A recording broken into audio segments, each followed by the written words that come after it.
Hello and welcome back to Morning Express. My name is Sophia Wanuna. It is time for the newsroom. We're looking at how the Fourth Estate has been telling the stories in the country and beyond. Joining me in studio this morning is Mwenda Kilemi. He's a lecturer at the University of Nairobi, the Communication Department. Thank you for joining us.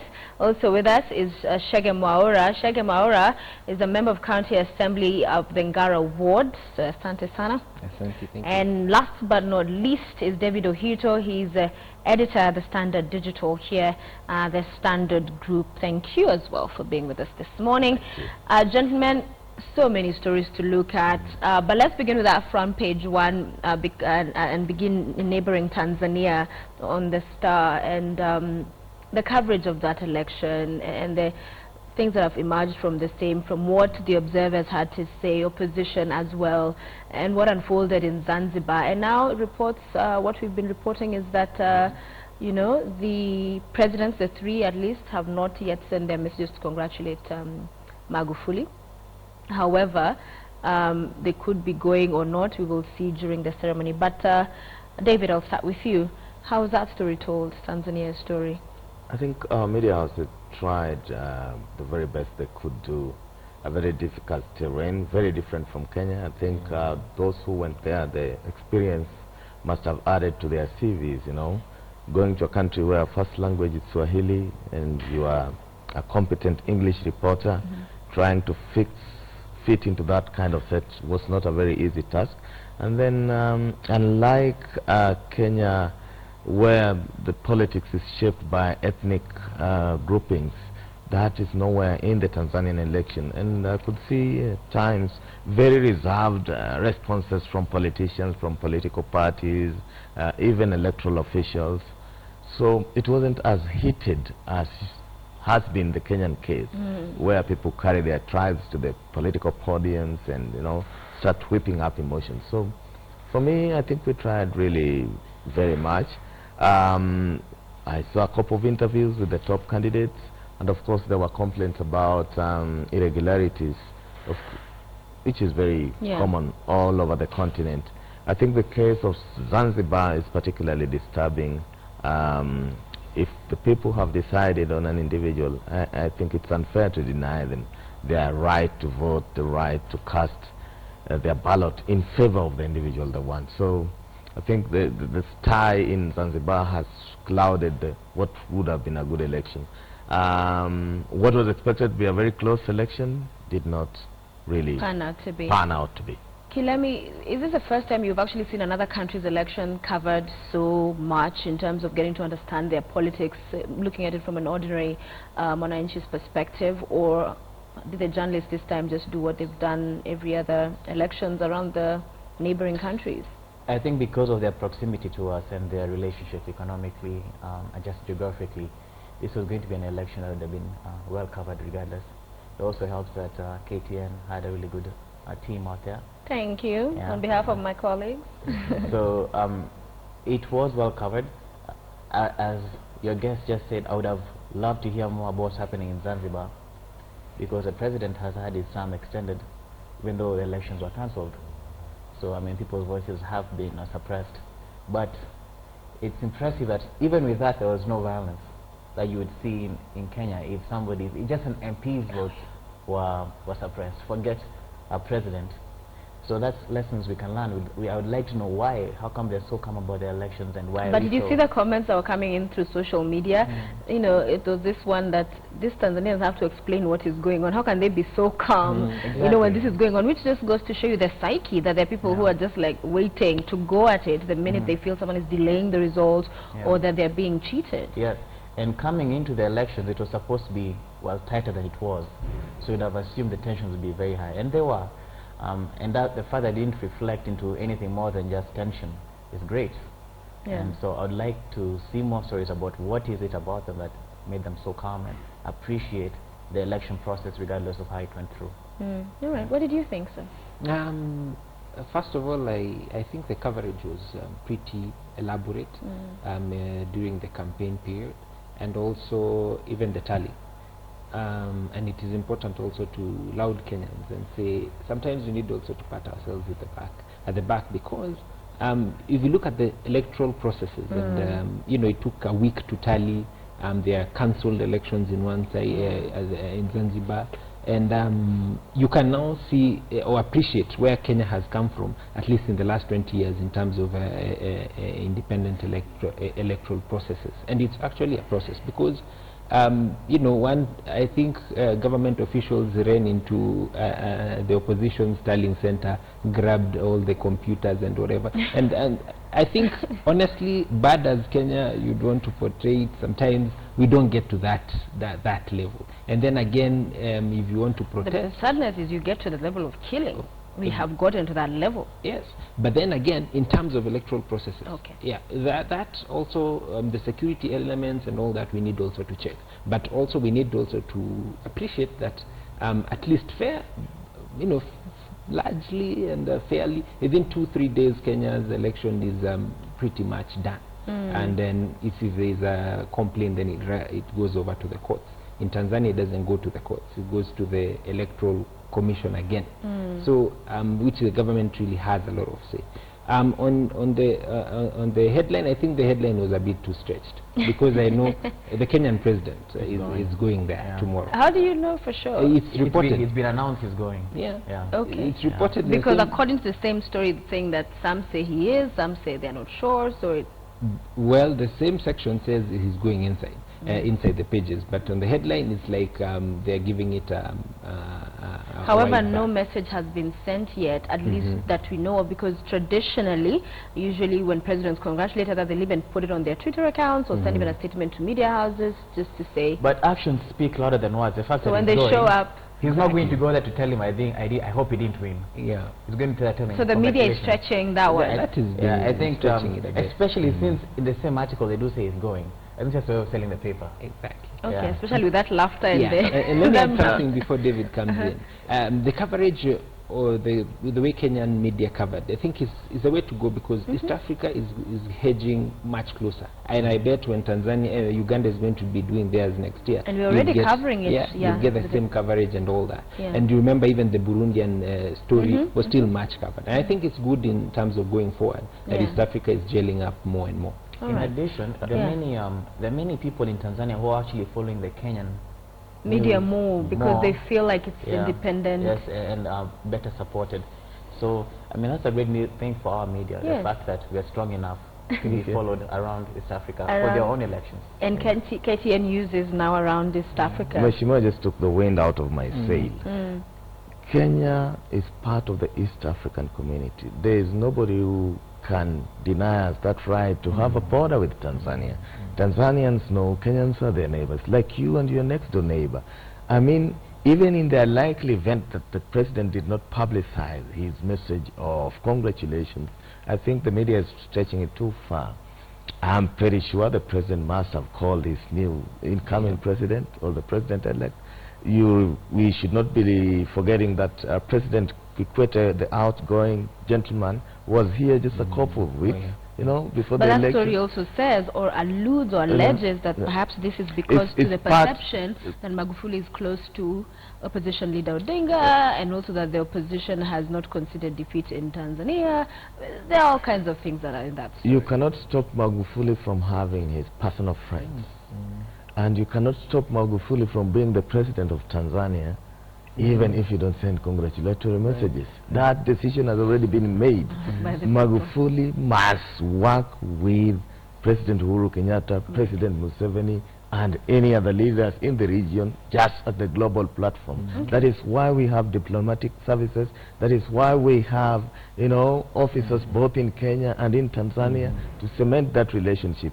And it's really bad journalism for the media to purport that that kind of blood is bad, not when we want to grow the East African So you're economy. saying the media is the one coming up with its own agenda on this issue that they're talking about, that really in reality you don't see there being anything. All right, we'll wait to see how it unfolds, especially during inauguration. But let's come back home, and the big one, Waiguru, is a big story on the Standard today, on The Nation, that list that was allegedly accidentally you know, tabled in a committee session.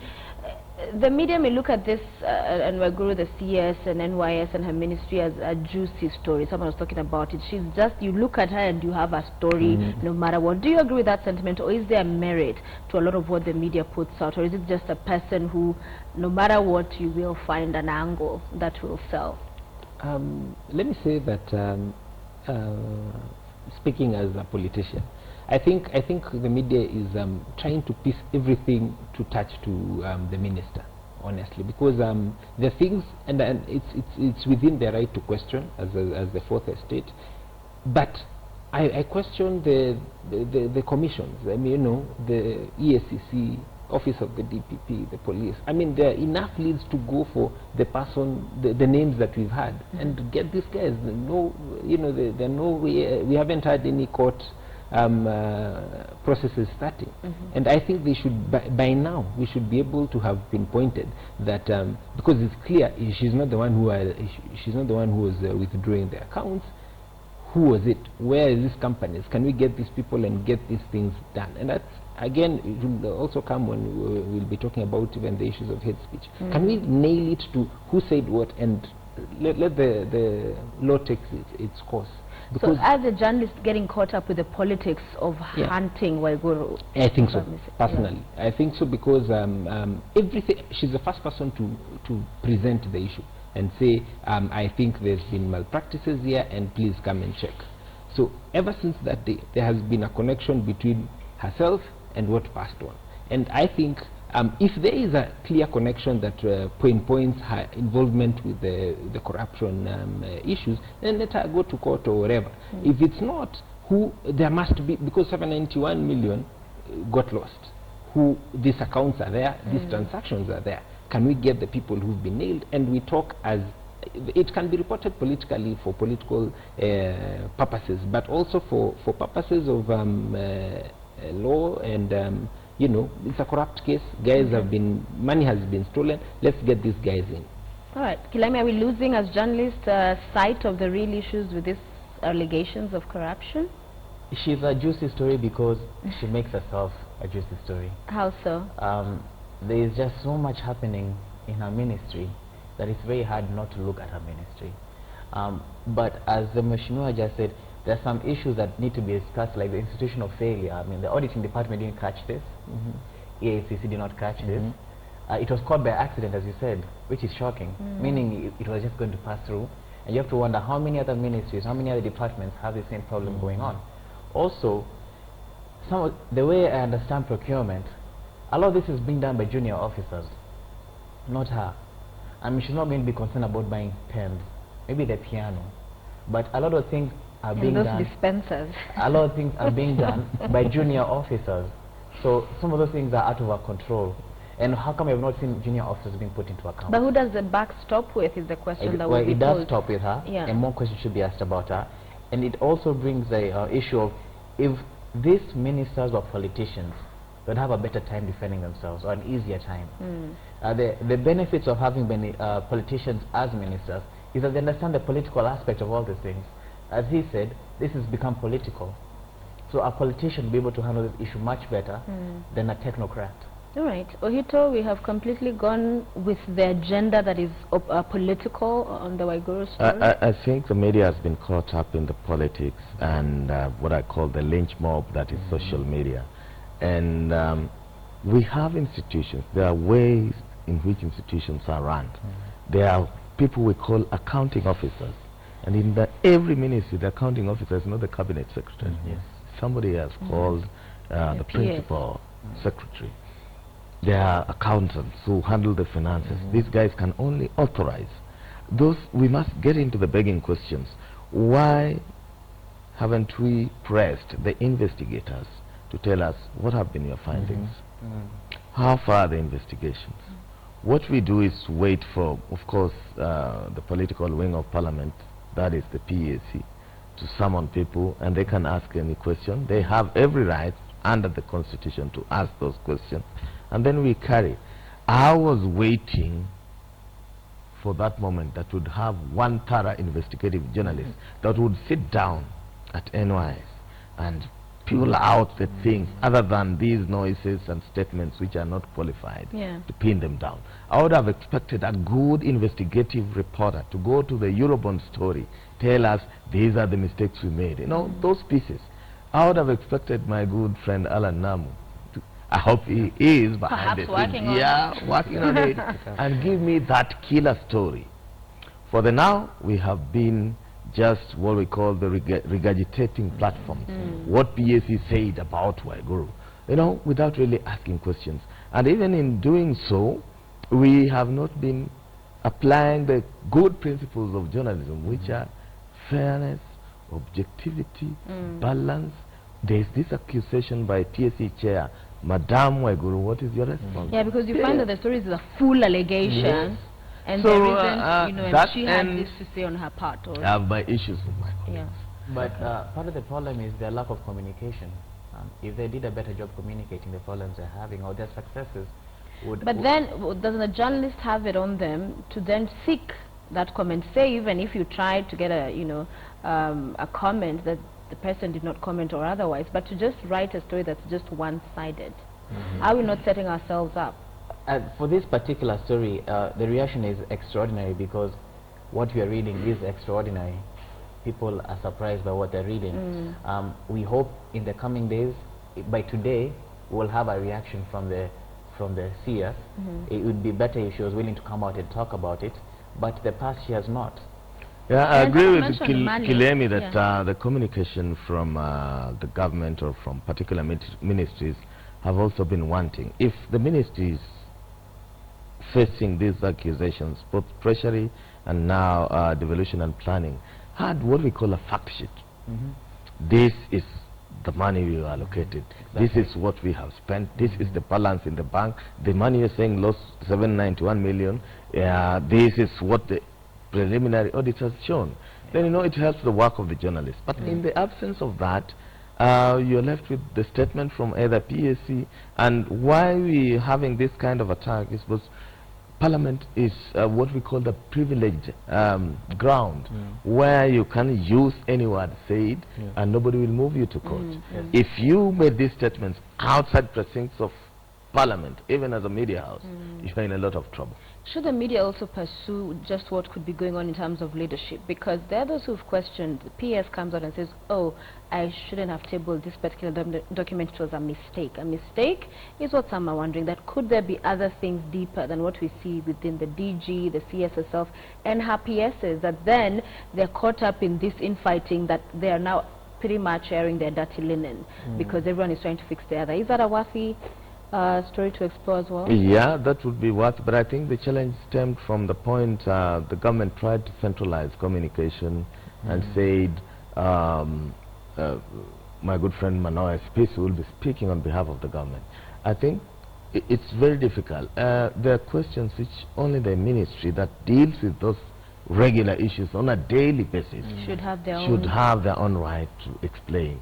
And I think until they realize that that needs to be done, that gap will remain and will make a very big challenge for Jubilee. I told you I was at the stakeholders meeting which was discussing the media challenge now. And I was talking to the CS information, and I say, you know, what is missing, what the media are asking for?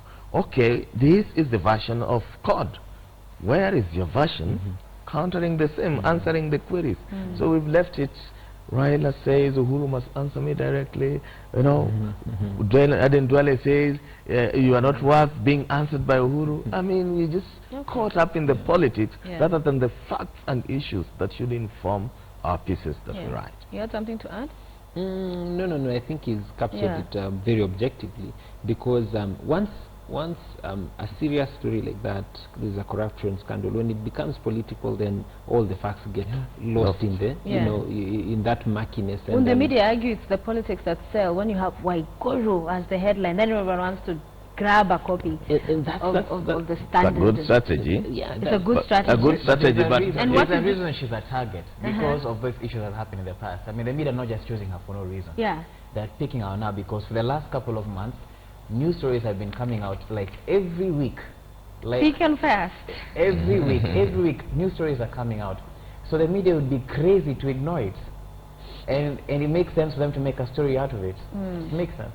I think she's a target, like we've come up with that conclusion that the media is also setting themselves up into that murkiness, and the more she's more of a target, and the Jubilee wing would feel you're attacking our government, and now they stop looking at the issues, and CORD also looks at it as we have a chance to go at one of the CSs, and that one will be lost. And if it becomes, you saw when she was called for questioning in Parliament, I mean, it became a Jubilee CORD affair, and of course they have more numbers, no one is going to question her.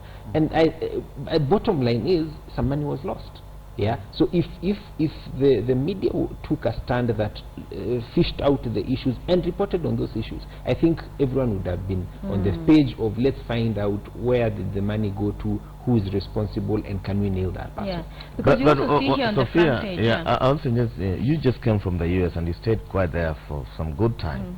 The danger of what we are doing as journalists has a very big viral effect and impact. Any investor wants to come to Kenya and does what we call content analysis over 1 month. Do you think he or she is sure that am I safe if I put my money in that country? Billions lost. Yes. But should we ignore it? Should we not talk about it for the benefit of the country? Yes, we've been making a lot of noise, which is good. It's our role to play that watchdog work, and we are doing it.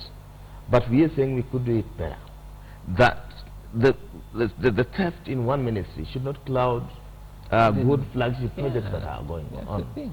Yeah, if somebody wanted to invest in a publicly listed company like the Standard Group or Nation Media Group, and he, But Ohito, what bleeds leads in the media. So it will be hard, I imagine, for a newspaper, yourself sitting as editors, to say, oh, there's this great farm project. Let's put a headline of, tomatoes are growing in their numbers or whatever, as opposed to this juicy corruption story as we have defined it. So is that really possible when you're facing I'll raise what I raised with you yesterday. Yes. That Kenya is such a marvelous country that the president of the US decided to come here for the first time. The Italian premier was here. The Pope is coming, and I'm told there are so many more global leaders seeking to come here. One, on investments. Two, on making Kenya a better destination, whether for tourism or for trade. We are a regional hub, but our politics risk making us lose to our competitors who are Addis Ababa, for example, Kigali. So what does the media do? Sift the politics from the issues? Yeah. The problem is not that there are no accomplishments. I'll be the first to admit there are a lot of things the government is doing right. Yeah. And all economic factors, all economic analysts say that Kenya is going to be one of the shining stars of Africa. The issue is, as I raised earlier, the communication by government about this. That's been one thing. Often it's other people who come to defend the government, instead of the government being proactive and stating this is what we're doing, this is what we've accomplished. All right. And seeing what happens. Let's talk about the Eurobond. One of you mentioned it, and we saw, I think it was Sunday, the leader of Majority, Eden Duale, had a piece in the Standard, poking holes into the numbers that Raila Odinga had released, announcing how other economies in Africa are doing way better. And so he comes up with a different list saying those were all fake, and gives out these numbers from the World Bank that in fact those economies were not doing as well as Mr. Odinga had said they were. So let's talk about, when we're talking about this Eurobond series, all manner of figures have been thrown out there. Some Kenyans are confused really what this is about, what this Eurobond itself means, and more so the implication of the same. Is it a complex story for your ordinary journalist that it needed somebody who perhaps is more experienced in the field of business, economics, to be able to tell this story? And now we're just seeing, as the media, running amok with it, depending on what politicians are saying. Yeah. Again, I think I'll have to fault the media a bit, because Eurobond is sovereign bond, is big money, is in billions, floated I don't know where. For a common mwananchi who starts with the sports page about Chelsea and then comes back to the headlines and all that, it was not. I still think it was not stepped down to manageable levels. And then, even as you rightly introduced the topic, you started by saying Majority Leader Duale said, former Prime Minister. So it now clouds that it hangs on what did the opposition say, what is government saying, and what is the media saying to be the truth. You know, have we done our background? That again is bound to get into the politics of the day and get lost. So I think the media should also stand, and this time round it's not like you know, the Kibaki government, where I mean the government was a bit lax in terms of you know, fighting back in whatever. This time round, CORD and Jubilee, they are all, you know, you talk like this, they are going to back you know, back again, and you know, it's going to take up, it's a fight. So I think the media should also come out and equip the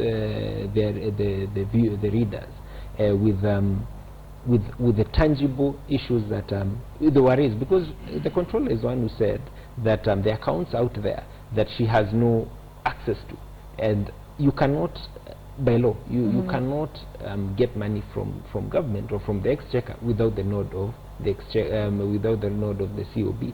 So if we should have taken it from that angle, and any audited report, audit does not mean something was stolen. Audit means that there are question marks, and what are those answers? If those answers are not answered satisfactory, then another, you know, it takes another level of more investigation into that line. But if we start it from a political point of view, it is again going to get degenerates. All right, and I want to, as you comment, I welcome your views. Tweet at Sophia Onuna. I'm seeing some of you already commenting the Mutai, or at It's Mutai, saying Maura is on point. The opposition and the media have been caught up in the politics of the day.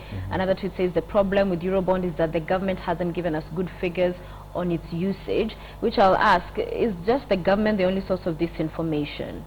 Well, there would be, because that's who are spending the money. They're the custodians of the information. But on the issue of the Eurobond, I would also blame the media a bit, because we teach in school that it's a journalist's job to take a very complicated subject and make it simple for the regular person to understand. And even I am confused about the Eurobond sometimes. There's the figures that come out. That's not good. So it would help if we could have a really basic understanding of what's going on. This issue has been clouded and made very political. Of all the issues, this has become extremely political. And the narration that it has taken is the one of the Honorable Raila Odinga, which may not be fair to the government. So it would help if somebody just came with straight talk and told us this is what's happening, this what needs to be done. The reality is we needed the money. I mean, there was a shortfall, money had to be gotten somewhere. So we need to understand how that money was used, and that will help us understand the question that we have. Sophia, I have no problem with my good old friend Aden Duale. But when you read, I know Aden Duale, I know how he speaks, I know how he writes. When he responds to such monumental issues, then you start seeing the gaps. If that statement was, or piece was penned by the PS Treasury, Kamau Thuge, or the CS himself, I'd pay attention to it. But I will treat it with disdain just because of the name. And that is where... However, in all fairness, to treat it with disdain because of the person he is one thing, but is he saying the truth? Did Raila Odinga give wrong figures as opposed to what he's listing? Have we as the media now come and said, these two have said this, these are the figures? We need to fact check. Have we fact checked? Because it's easy for us to get caught up. We've not done a good job that end, that's why. I was telling you, I was at a meeting where we were being told, your newspaper printed these figures on day 1. They, again, changed the same figures on day 2. And on day 3, there were different figures again. And we didn't care a hoot. So, which puts us also in a very cagey situation. Where do we stand as media? Are we reporting factually? Are we reporting objectively? Those are serious professional issues that need to be asked. And I think the onus is still with us as the editors, as journalists, to go back and make sure that we are consistent. And where we have figures wrong, as put by Duale, then we owe it to the audiences to say we were wrong here. And I think, as we have seen figures from World Bank, as put by Duale, we go with Duale's story. But even if we treat Duale with unfairness, we still give him the opportunity of reply, because we are a platform that serves public. He has a right to respond to issues which have been raised about the government. And somebody else is tweeting here and saying, I fully agree the media have been biased on the story of Waigoro. It has been one-sided without investigation or telling her side of the story. Do you think the media sees itself as keeping in government in check? Does it do bidding, quote unquote, for opposition at times, do those lines get blurry for the media? And what should its role be, according to you? I think, and you know, there's always been a case for a third force in Kenya, because the two sides are clear. And I think media can do a very good job of, you know, rallying across as a third force. Remember in the 90s and early 2000s, the third force was the civil society. That after, you know, the NAC government, most of them got co-opted in government, and really they lost that footing. I think this time around, with all this, I mean, if something happens in the corner of Turukana or in Kwale, we have, you know, the coverage is there. Now, I think the media should step up and be able to, not to take sides. Sometimes the reporting looks like they are taking an opposition angle, which, you know, the country, remember even how we voted, almost half on one side and half on this other side. So if we got, and there is a very good case for somebody or an institution that comes out and clearly brings out the issues as they are, let the people do their own assessment, let the people have their own judgment, but at least you've brought out the issues. You'll still sell papers or, you know, coverage and all that, and if not, people will also start taking us to that direction. I mean, look, I mean, what company of, you know, a teacher or a lecturer taking us to the upcoming journalists? You are a practicing one, he's an editor, and that direction should be, where are we going? Where are we going? And that's why you have my good friend David in terms of where the media should be going in terms of digital. Then also in terms of content, we also need to take it.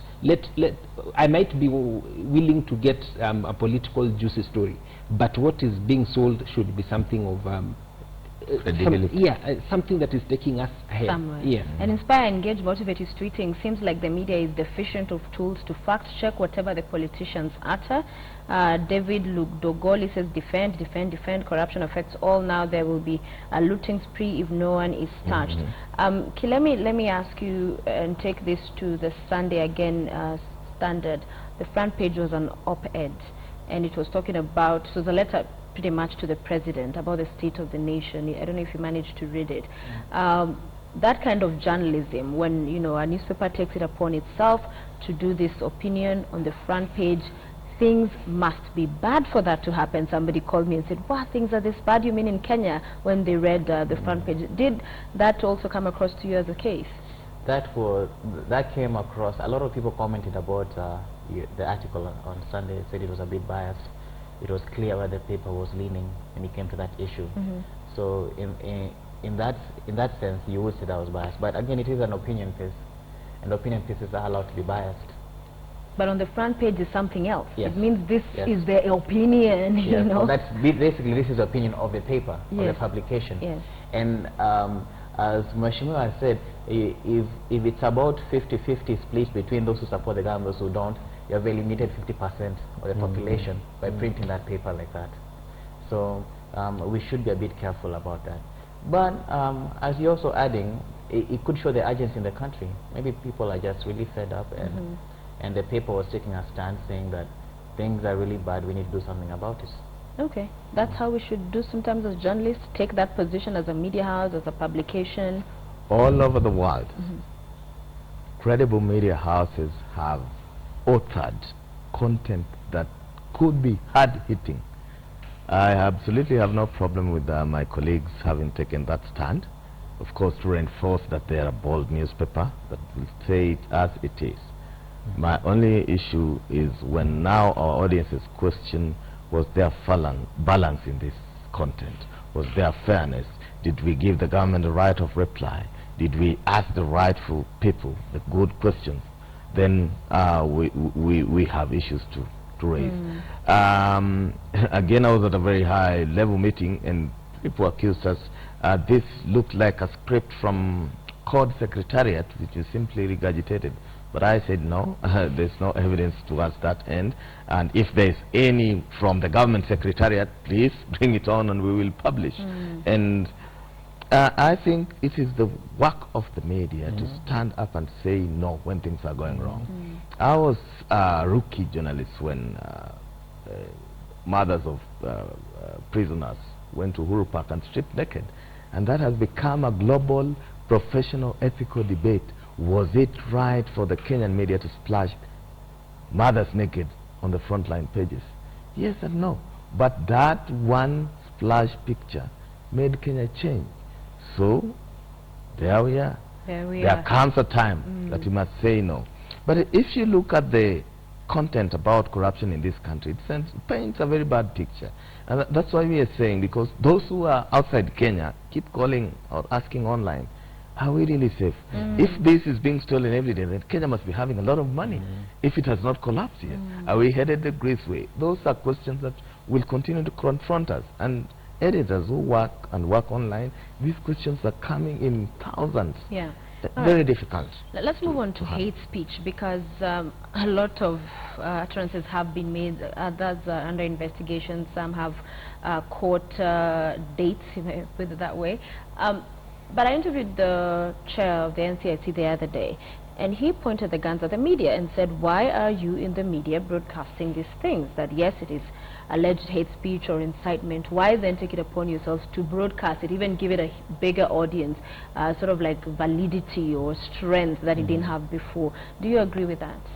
I'll reprieve the media a bit this time round and then squarely blame the commissions, because, I mean, these commissions have been, I was trying to check when they were in the National Cohesion and Integration was set up in 2008. How many credible court cases have they, brought to book? The Ethics and Anti-Corruption Commission, what are they doing in terms of, they've been around since 2011. Things, so many ethical, blunders are happening. What have they done in terms of getting the guys involved? Because and I know the current one is probably Kabogo, Governor Kabogo. Look at, and we had that debate with somebody yesterday, and I was asked. He was saying at the end of the day, there's not much they can do, which brings, is it a toothless bulldog? But what is it? I watched that interview, and I watched a couple of interviews with Ole Kaparo. Yeah. And he seems a very frustrated man. He did sound frustrated. When yes. He does talk, and he always seems to blame everybody else apart from his commission. He blames the judiciary, he blames the police for not having enough people, and he blames the media. Yeah. Now the issue about the media, that's a slippery slope when you tell the media to get their acts together. No, to regulate themselves and regulate themselves, and to monitor themselves and to limit what they show. I mean, where does it stop? Somebody would say, you know what, in fact, you shouldn't talk about this as well. So that's a slippery slope to say that the media are at fault for displaying these things. They should not be self-censorship in the media. Yeah. I'll be very careful about that. But Ohito, are we giving these people platforms? Are we spreading the message and the gospel, the evil one, Father, of hatefulness and incitement when we do these stories? On one end, yes. But on the other, no, we have right to publish information. We have to let the public know. If those are the true sentiments of Kiambu governor, I mean, why deny public what the governor has said? Yeah, it's right. The people have a right to information, which is a fundamental constitutional right. But I call it the season of madness, when no action has been taken. And from where I sit, I think the governor knew something else was coming up, and why he had to do that to try to endear himself to, the presidency. I'm not sure the president is happy about his sentiments, and to endear himself to the people. We live in a highly ethnic society, and when you whip up emotions, then your people support you. What do you mean he knew something else was coming up? Of course, we have seen the case of Mercy Keino revived. We all know the relationship between the governor and his, he was one of the people in this case. But he has not been found guilty? We have not, even they only said evidence was tampered with in a court. And he has not been found to be the one who's tampered with. I'm just making sure we don't make any allegations. No, I'm not accusing of anything, but he was involved in this. Okay. It's public knowledge. And two, that does not mean that the statements of Muthama or Aladwa should be, they should get away with them. And Kenyans have been watching. Yes, we reported they were arrested. people are expecting the law to take its course. So it's not a thin line for the media. It's not a thin line. They can report. We must report. We must report. I think going back to Ole Kaparo, it's not enough for the country to dig its head in the sand and just hope that these problems are not there. Sure. I mean, this is a reflection of what's happening in the country, those people think. Yeah. And the fact that Kenyans support some of these opinions, it's an ugly truth, but maybe once we confront that truth, we can find answers to what the problem is. The chairman, his commission has not been able to fight anything, and people are getting emboldened to talk more and more because they know nothing's going to happen. Impunity. Yeah. Impunity. And he cannot complain and blame everybody else. He knew what his budget was, what his scope was when he took the job, and so he should have taken it knowing that this is what I'll have to do. But not just that. Public officers and state officers have decorum. There's an ethics code they must follow. There are things you're not... Chapter 6 was watered down as we watched. Yes. So I wonder where these officers that should be enforcing these sections of the law. Where is EACC? It's not. It should not even be Kaparo's office. You know. So we are saying that we are seeing leaders enhancing impunity, and my worry is that we are 20 months away from an election, and if we continue with this kind of what I call charlatanism and whipping up ethnic emotions, then we're going to have a very big problem. Perhaps another bloodbath come the election time. All right. Yes, as you comment, I want to read just some of the feedback that's coming, because I realize when I say I will at the end, I never quite get to do it. But George is saying that the problem is that there are people who pay for some of these stories. Then you have Muganda Clay. Hi, Clay. I see you're watching and you're not here. Clay. He deserted us. He deserted us, but at least you're watching. Nothing wrong with front page editorial of Standard on Sunday. You say normal practice worldwide when things are bad. Again, Mutai saying media must report negative and positive news. Sure. There are those aware of social media who rely on media to know what is going on. Lillian says narrow debate that has been going on encouraged on Eurobond figures. Also Motivate saying great show and quality discussion. Thank you for watching. And of course many other tweets. There must be analysis that is given to each of this subject. Yes. Yeah, I wanted to add just 2 points. One, that of course the commission cannot say it doesn't have a secretariat that can check out the definition of hate speech and have a couple of seasoned a lawyer or somebody who can put up a charge and follow, pass it on to the DPP or to the ACC to take it up from there, and now come out and say, hey, we've done our job. Let's now let the media now push the next hurdle and say this is happening. Two, I think a weekend ago I saw the Chief Justice lamenting again the issue of corruption and the issues of hate speech. I think even the judiciary, because it's an arm on itself, I think they could open up a court that fast-tracked this kind of cases. And anyway, right now they go to the judiciary, and that's what Kaparo was saying, that at the end of the day, what is the judiciary in itself doing? And I think instead of, blaming it again on the citizens, they should just open a court that fast-tracks these cases, that once you have been charged, within 3 or 6 months, you are done with, and, politicians like us, if you one of the prayers is you will deny me a chance to vie if I'm convicted, then you just get 2 cases of such nature, and bam, we are done with it. Finally, is that I think it's also a good point to loud directions that has been positively, and I think the young politicians have a good, have presented themselves very good on this account. Which young politicians? Like yourself? Like myself. Like, I saw Senator Omar. Yes. He was in the same podium with Mudama. And he's a great critic of the government, but he never slides that way.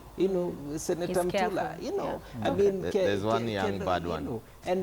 Which young bad one? But even the old ones who are doing well, I think we should have a point of lauding the positives, so that also people can see that there's a difference. There's quality. I mean, listen to the Sakajas of this. I mean, there's a balanced somebody who can come out and say we are defending, but not getting that gross. We have 3 minutes to go before we wind up. I mentioned a story at the beginning about the Media Council of Kenya. Talk to us, because I know you're well versed with these matters, that it could be disbanded, and the CS has asked Treasury not to fund it. What's going on? Well, let me put it this way. the CS is just trying to safeguard his office from being questioned. How could you finance an institution that is not properly constituted under law? One, because the current term of council members or board members is expiring. The last one is, I think, around 22nd November. And there is no complaints commission. Part of the critical core duties that this statutory body should perform. When you don't have the board, then there are decisions which cannot be taken by the secretariat because there's nobody to hold to account. And which is why the good cabinet secretary has written to the AG seeking legal advisory and to the treasury whether he should continue financing that institution. But it's not a problem of the government. Actually, it's a problem of the media houses and ourselves. Royal Media Services, Nation Media Group, and the Standard Group went to court to challenge Kika. They were enjoined by the Editors Guild, where I sit, Kenya Union of Journalists, and Kenya Correspondents Association. And orders were issued that those two laws cannot be implemented, let the status quo remain until full three-bench constitutional hearing and determination of the case. The import of that is that there is no appointment or renewal of members of the council, which can happen. And the cabinet secretary, if he does appoint a member now, somebody will go to court and challenge him, why are you abusing court orders? So it's a very tricky situation. One, they either have to seek variation of orders to try and salvage Media Council of Kenya. Media Council of Kenya is an example of a best practice in journalism, equivalent of what we call press councils. And if we don't have it, then the challenges are very many because of the complaint. Instead of Mwaura here raising his complaint to the Media Council, which will give you some fair hearing, both to the media and the complainant, people would go to courts directly and seek defamation and heavy. All right. So it's a very tricky situation that media stakeholders must find a solution towards. Because if it doesn't happen, then automatically the statutory body is dissolved. Okay, so all of these stories we've talked about this morning are still developing. We are bound to continue hearing about them. We'll be covering them. What is it you hope and expect in terms of coverage across the media finally? I expect more informative and educative kind of angle. I need to understand, by the time I'm done reading the Eurobond saga, I need to understand, first of all, what was it for, and where are we in terms of the issue of the debt. Look at what has been splashed again. I mean, a debt spree as Kenya's a new 60 billion. But you go deeper and you find that it was factored in the budget. Are you saying that they should not borrow? Or are you saying that they're borrowing outside their mandate? Those are the issues. No, let's just not splash for the sake of painting government bad. But also, let's question where it needs to be questioned. But also, and they might loud or not, at least somebody after reading that story needs to get the full gist of what's going on and the content, and let them make their own independent assessment of if the government is failing or not. Okay. For me, I'd look more internationally, especially the Africa continent. We talk about corruption. There are some countries that are doing a lot to fight corruption. For example, Nigeria is a country that the last 1 week has been in the news because of what they're doing. The record fine that MTN got of $5.2 billion. I mean, that was completely unheard of. They didn't even know that was going to happen. And so, as we talked about, there are positives as well happening. So, I mean, there's also changes that can happen in Kenya. The new president, or the president-elect of Tanzania, he was known as a fighter of corruption. It was very tough on the Chinese contractors. They had to do their work and all that. So I would look at the continent and what we're doing as a continent to fight corruption and how we can take those practices back in Kenya. The Pope is coming. The Pope is coming. Let's welcome the Pope. I'm not Catholic. Neither do I hold... so you want the coverage to be all Pope? Not really all Pope. But let's not make it as if the Pope is coming to a country that is too broke, that is full of peace. I think there are a few positives. And fine, we may be setting agenda for the Pope, but I think we need to be fair and sensitive to the global environment and the good position that Kenya is in. We have an opportunity to tell the government is sleeping on its job, and also an opportunity to give credit where excellent projects changing lives are happening. All right, and that's where we'll wrap it up on the newsroom this morning. Thank you, gentlemen. David Ohito, he's the standard digital editor. I was about to call you a lecturer. I am also. You also on where? I teach, including In the media house? students in-house. In-house. I have All several right. students. We also had with us Cheke Maura, who's MCA Ngar Award, and finally, but last but not least, also Mwenda Kilemi, who's a lecturer at the University of Nairobi, the Communication Department, saying it as they see it on the newsroom this morning. And we thank you for all your comments. Today I've tried, a lot of you have not been too happy with me saying I'll be reading and I'm not reading. Today I have tried to read throughout the discussion and I will continue to do that. That's why we wrap up Morning Express. In the next hour, we have News Hour, and we're updating you on the stories that are making headlines not only here at home, but across the world as well. Stay with KTN.